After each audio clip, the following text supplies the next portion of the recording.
What's up, guys? Welcome back to another episode of See It Like Strev. We got a very, very special guest on today. This guy, he looks like he could be my long-lost brother. He's a Grey Cup champion with Toronto in 2022. He was a huge piece of Sask getting it done last year in the Grey Cup. He's one of the toughest, most downhill running backs in the CFL, the one and only Thor. AJ Ouellette, how you doing, buddy? Hey, fantastic, Strev. Appreciate you.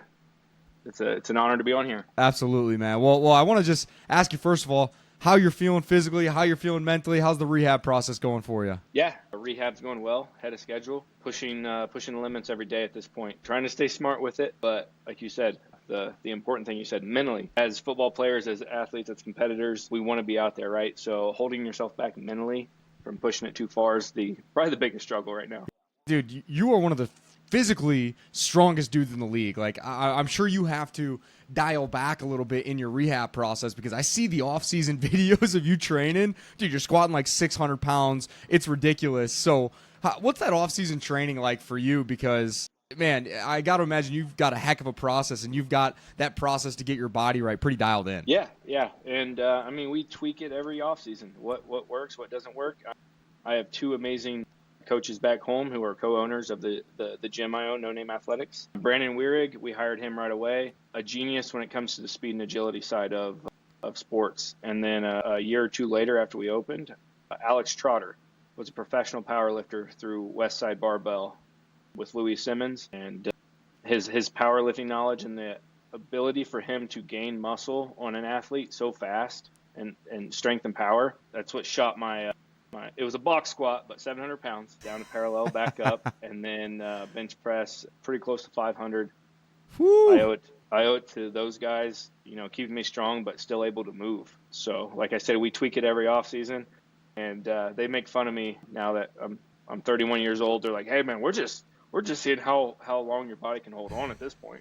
Well, dude, don't downplay a 700-pound squat just because it's a box squat. That's ridiculous, man. Hey, you said you own the gym? Is that in Ohio? Yeah. About 30 minutes north of Dayton. I always say any CFL players in the area, it's free. Stop by, hang out, show us some knowledge. We'll give you some tips for when you're at home training. But yeah, I opened it in 2020 when COVID shut us down for a year. I was like, what the heck am I going to do? My brain doesn't just sit still. So found a facility, found a guy that wanted to be a private investor, and opened up No Name Athletics for all the walk-on, no-name guys. And yeah, it's taken off, and it's a true passion for when I hang up the cleats. Yeah, well, that's amazing. There's a heck of a pipeline from Ohio to the CFL. I mean, there's seems like there's so many guys, and I always give Zach a bunch of grief because he's from Ohio. I'm just like, man, that's the grit capital of the USA right there. A lot of gritty folks coming out of Ohio. Yeah. I'll even take it one step and go Midwest with Tommy Stevens being from Indiana. And now Xander, I got to talk to him after that BC game last night. And he's just a good old Midwest boy, too. Yeah. But, yeah, Ohio, just gritty people that love football. They sure do, man. I want to talk about on-the-field stuff, man. Like I said in the intro, you're a Grey Cup champion 2 times over. I want to jump back to last year a little bit and ask you how that experience in that first Grey Cup, how did that help you kind of lead those guys going into the Grey Cup last year? Because you played a huge role in that one with Toronto. I think you had a couple touchdowns in that game, and then you had a big game last year as well. What's that leadership role like going into a Grey Cup like that as kind of the veteran guy who's been there before and helping the boys get it done? Yeah, I mean, the hard part of winning a Grey Cup is getting to the Grey Cup. So once you get to that situation, that stage, I'm like, guys, it's a football game that we've been playing for me since I was 8 years old. Like second grade, I was in full pads playing football. And I'm like, we go out there, we enjoy it. Yes, it's professional football. You have to know your X's and O's. You got to know schemes and all that. But go out there and have fun and compete your ass off. And the scoreboard will take care of itself. And that's how I approach both Grey Cups, is just go out there and play the game that you love and let scoreboard take care of it. Yeah, and I think that time of year starts getting a little bit colder. The run game gets a little bit more amplified. I feel like that plays like right into your style of football right there. Oh, yeah. A little story about, the first Grey Cup run with Andrew. The weather's starting to get cold, and he's looking at the depth chart. He goes, man, I love seeing these Southern DBs. I see a DB from Florida. I'm just, I'm shaking to get out there. Yeah. Just knowing those hits are a little different for those guys. Yeah. I remember the same thing. We went to Calgary in 2019, and it was like -10. And you could just tell some of those dudes in the back and didn't want to tackle. And at that point, you're like, all right, well, it's hurting you more than it's hurting me, so I'm just going to keep getting downhill on you. Yeah, 100%. And that's, I think, why some of the bigger power backs, if they're healthy, have better playoff runs than what the regular season looks like. Absolutely. You talked about being in the room with Andrew in 22 when you guys won it with Toronto. What's that dynamic been like with him now being your coach? I'm sure you guys have a great relationship, but has that dynamic changed at all? I mean, a little bit. Like, I definitely have to show the respect of coach, like for the younger guys. Like, you never want them to see that bond. Of course we have it, but it's not brother. It's coach player, just so they see the respect and all that. But then behind closed doors, it's just me and him. I got to call him out on some of his bull crap. I'm like, I was with you your last 2 years in Toronto. I know exactly what you did in Indy, sessions, what you wanted to do, what you didn't want to do. Oh, we both know Andrew well. I was with him in 18 and 19, and now, he's a legend in the CFL. So seeing him getting back in the coaching world has been pretty cool. I know he's got a ton of experience that he can lend. I'm sure you're still learning stuff from him, and I'm sure these young guys that are up there, like, there's no better guy to learn from if you're a running back coming into the CFL. Yeah, and I just had this conversation with the guys in the room. I'm like, dude, listen to this guy. He had to learn it himself. Like, he always tells me, dude, I wish I would have had this mindset of his philosophy of being a running back when he was younger. He goes, I just thought I was the best athlete out there, and that's how he played. Obviously, he was, because he dominated. But you could see it later in his career. The discipline on top of being a great-minded running back just showed. He had more 1,000-yard seasons after he turned 30 than before he was 30. It's crazy, man. It's crazy. Like when I was seeing him move at the end of his career, I'm like, and it wasn't even the end. It was like 19. I'm like, okay, he's still balling, but like, really, how much longer does he have? And then he goes and does it for several more years, wins another Grey Cup. I'm like, and this guy's just built different to be able to keep doing it. I mean, you get it. Getting into your 30s and playing running back it takes a toll on the body. It starts to add up. Yeah. And he's been a huge part of this adjusting off-season programming. Before, like I said, that powerlifting thing, which I love, just putting a bar on your back and squatting. But changing it up, doing single leg stuff, adding balance work. And that's what he harped on. What made his career last so long was the balance and mobility. So I've been adding that before and after every workout session. Look at you growing up, man. Not just putting 700 pounds on the back, breaking the back down, man. That's awesome, dude. Hey, I want to ask you a question about your team, man, because when I look at you and I look at Tommy Stevens, a guy that I interviewed a few weeks ago, I love seeing you two guys in the backfield together, and I can't wait to see it when you get back out there. What's it like being in the backfield with a dude like that, where it's like everyone knows you guys are about to get downhill, and you guys can still get downhill and move people? There's probably nothing better as an offense when they know what you're doing, you know what you're doing, and you can still execute. Yes. It takes me back to football down south when you got 4 downs. So there's a lot more running. And in college, it was just, hey, we're going to run it every play. In high school, I ran the triple option. We threw the ball 10 times my senior year. Not 10 times in a game. My senior year, we threw the ball 10 times. So, like, they know exactly what you're doing, like you said, and it's your job to stop us. And my favorite game, like, drive this year was when he came in Hamilton at home. And it was just Tommy runs, and I got to be fullback for a full series. And I got 2 decent blocks, nothing crazy. I think Yosh got credit for the pancake. I wrote it on my coaching list as a knockdown for Andrew to count. But, yeah, he had like 3 carries, 60 yards, touchdown. I'm like, dude, this is what football is right here. Yeah, I feel like that says a lot about you two as a teammate. Of my favorite drive of the year is when I'm at fullback, lead blocking for Tommy Stevens. And when I talk to so many guys on your team, it feels like there's a lot of selfless dudes in the locker room that, like, it's just about the team. Doesn't matter what the stats are. Doesn't matter what it looks like at the end of the day. We just want to get wins, and I feel like that's kind of the culture in your guys' locker room. Yeah.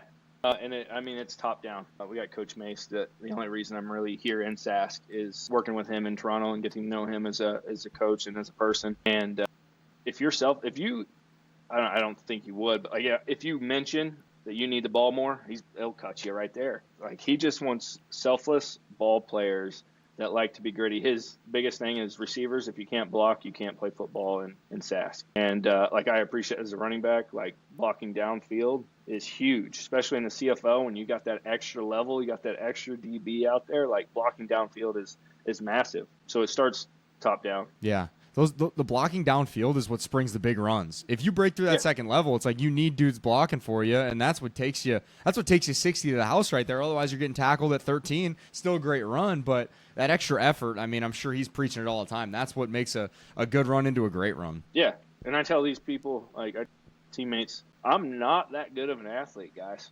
Like you're getting one cut out of me. Yeah, you're getting one cut out of me, and then we're just getting north. All right, guys. So appreciate your work downfield. You're the reason I'm still playing this game.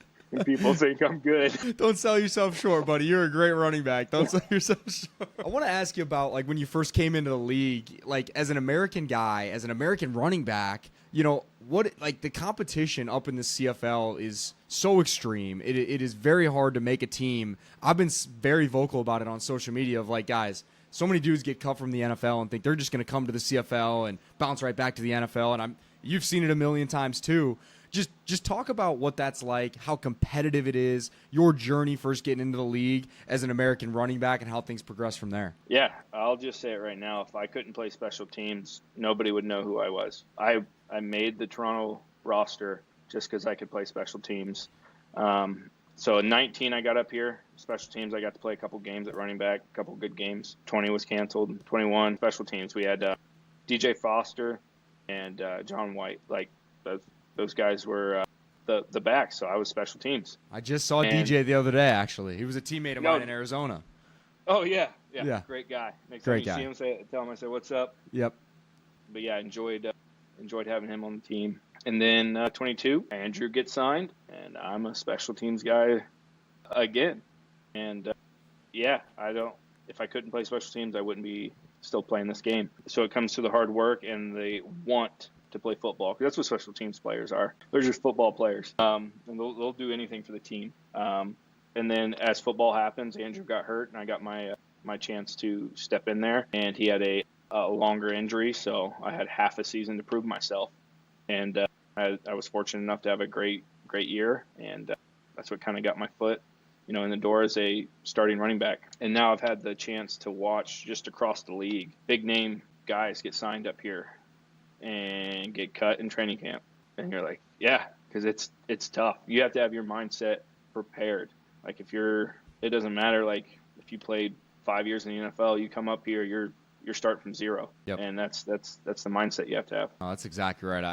I share a very similar message with the kids that I coach of like, hey, I got my NFL pension by running down on kickoff and being on kick return. Like, I'm a quarterback. Like, just provide value for your team, and opportunities will find their way to you. And then it's your job to just capitalize on that opportunity. I feel like you are the perfect person for that, who's now become one of the best running backs in the NFL, in the CFL, and you started out playing special teams for 3 years, and then you get your opportunity, and now you're in Sask and helping that team win championships. I just feel like that's a super relatable journey to a lot of guys and a lot of young athletes that needs to be shared, man. So I hope you share that with kids and the next generation, because I think they can learn a lot from your mindset. Oh, 100%. And in college, playing special teams, and as a walk-on, that's what you got to do to get on the field, right? You got to play special teams. And I was like, I love special teams. Maybe I'll be a special teams coordinator one day and kind of go through it.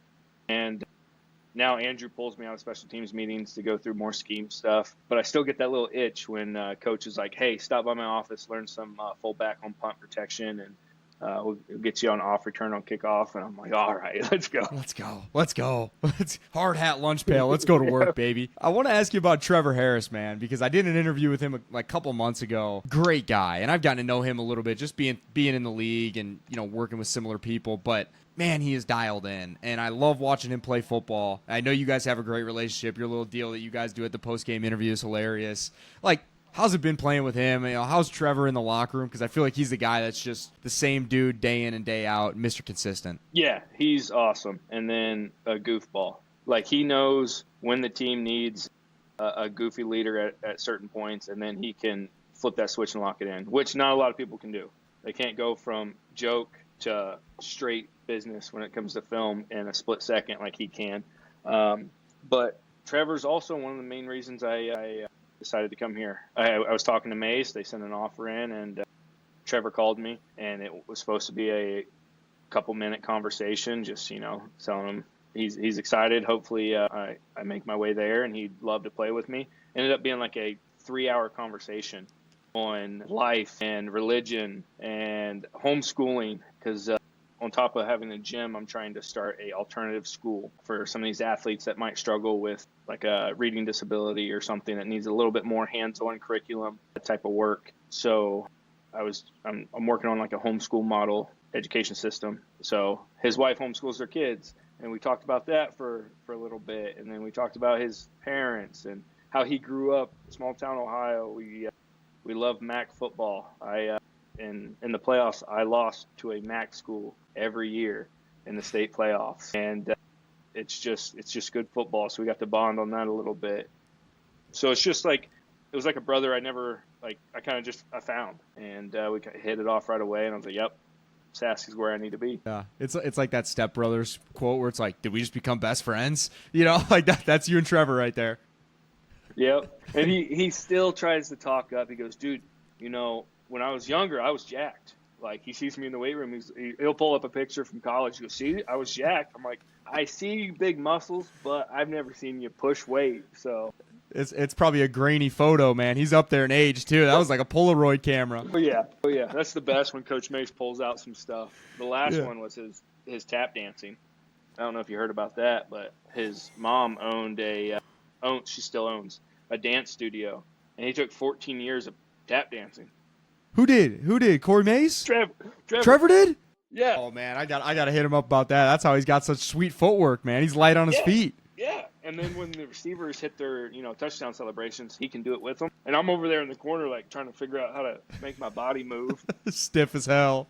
Yeah. Hey, I'm texting him right after we get off the call here. That's hilarious, man. Oh, dude, that's good. Hey, I got a couple rapid fire questions. Then I got my final question. I'll get you out of here. I appreciate all your time, man. Seriously. Yeah. No problem. Number one, I always loved going to Sask when I was playing in Winnipeg. I know the fans are passionate. I'm on the other side now, and I'm seeing that passion. What's the best thing about playing in Sask? What's your favorite thing? Just the passion when it comes to football. In Toronto, Declan Cross said, if you ever have a chance to play in Sask, take it. You'll feel like a true professional. And it's everywhere you go. Kids want to take pictures with you in Walmart. Like, it's just the fan base loves football. That's the best part. Yeah. They sure do, man. Like I said, I've gotten exposed to it on the other side of it, doing interviews and seeing the support. Like, every time I do an interview with a Sask guy, it's like my most watched video. So I want to say thank you to all the Sask fans out there, because they're tremendous, man. They're great for the league. I want to ask you, what's your favorite play of your career so far? Favorite play of my career? Probably my touchdown pass. When was that? In Hamilton, back in early Toronto days. It might have been in 22. I will say it was a 40-yard pass, but it was probably more like 30, 25 yards. But yeah, it was just a little pitch play. We ran it a few times in the game, and I just pulled up and threw it. And I just say that one because I can brag to Trevor. Yeah, man. At that point, I was 1 for 1 with the touchdown pass, but I tried to throw one last year, and it got batted down. So Coach took it out. That was it. Yeah. I tell him I was supposed to be a quarterback. God just made me 5'9", so. Yeah, so we adjusted. That worked out. Yeah. What's your pregame meal? Pregame meal. So I'll go the night before home Yeah. game. I'm going to the keg with the O-line. Classic. I'm getting calamari, steak and lobster, and then a Billy Miner pie. I never really finished the pie because it's massive, so I just try to kind of share it with everyone. I actually got made fun of this past game in BC because I got my calamari and they had oysters, so I'm like, I might as well get that. We're out in BC. And then I got the seafood platter. In my head, I was like, I'll share it with some guys. No, I ate the whole thing myself. Wow. Yeah.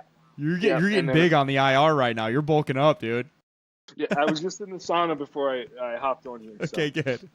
Yeah. So we're managing well. Andrew yells at me every day, so I'm keeping up. He's keeping you in check. Yeah, but then on game day, I like to feel light. So if it's a later game, 5 o'clock or after kickoff, I'll have a breakfast with the family, and then on my way to the game, I'll stop at Booster Juice and just get a smoothie, and that's pretty much what I rock with. Besides the candy on the sideline. Keep the sugar going. Keep that energy up. There you go. I'm curious because You have so many different sides of your personality. What do you listen to pregame? What's your pregame playlist? So I am soft, light country, kind of like 90s country. Really? All the way up until about 30 minutes before I take the field. And then I have just a workout playlist that's kind of random. Like there's some hardcore rock, there's some rap, there's a couple country, but normally 30 minutes before I'll skip that. And yeah, there's a couple Screamo songs on there, and I would never listen to Screamo, but about 30 minutes before we walk out of that tunnel, it's different. Yeah, that's what I'm saying, man. Like your personality and your play style, like I just feel like there's a lot of different sides of you. So I'm not surprised to hear that it's a pretty diverse playlist before you go out on the field, man. Oh yeah, and that playlist does not get played until game. Like driving anywhere, no, that playlist does not even come into my mind to crank it. I'm sure after retirement, there might be a day in the weight room where I'm just like, yeah, I'm itching a little bit. Let me get this going. Are you superstitious about that or about anything you do on game day? Oh yeah. My pads go in my pants a certain way. I go left thigh pad, left knee pad, right thigh pad, right knee pad, and I wait until 30 minute, like that 30-minute timer goes off. That's when my shoulder pads, the music clicks. I go get my arm taped, eye black, like everything has to be in a certain order. Which kind of sucks. I wish I wasn't that way. Yeah. But, yeah. It almost becomes stressful to be superstitious at that point. Yeah, 100%. It's crazy how many guys I talk to, because there's guys on one side that are like, dude, I have no routine. Like, I don't care at all. And other guys like Dembski, I was surprised to hear that he's got a pretty superstitious routine. It's just interesting how everyone kind of has their process. I love hearing about it from so many different guys around the league, man. It's been cool. Yeah, and you get to kind of hide that part because that's in the locker room, right?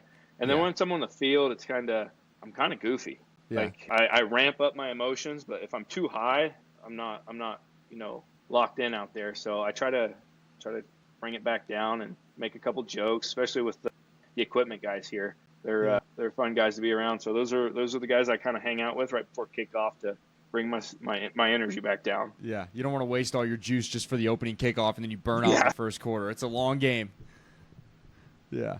I got one more question for you, man, and I appreciate all your time. I asked this question to everybody. You've been a 2-time champion. You've been one of the best running backs in the league. You've still got some good football ahead of you, but one day it is going to end. When it's over, what do you want people to say about AJ Ouellette? What do you want your football legacy to be? Man, just a warrior, like a football player. Like, yeah, running back's cool and all that. I just want to be known for the passion that I put into my play.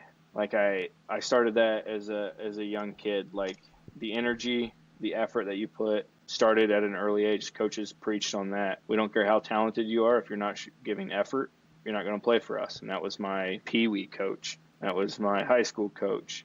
So I want people to see the grit and the effort. And then from my teammates, I want to be known as one of the locker room guys. Like, I have my personality, but I feel like I can fit in and have a conversation with about anyone in the locker room. And I want the teammates to kind of know that, yeah, he's got our back. He put in the work. We trust him with anything. And yeah. Yeah. Well, that's a fantastic answer, man. I think anybody I've ever talked to that's been a teammate of yours has nothing but great things to say. And when you're out there on the field, we can all see the effort that you play with, man. So I think I speak for everyone I say we're all looking forward to seeing you back out there soon this season, man. Yeah, I appreciate it. Can't wait. Yeah. Appreciate you, bro. Thank you for your time, man. We'll talk soon. Yep. Thank you.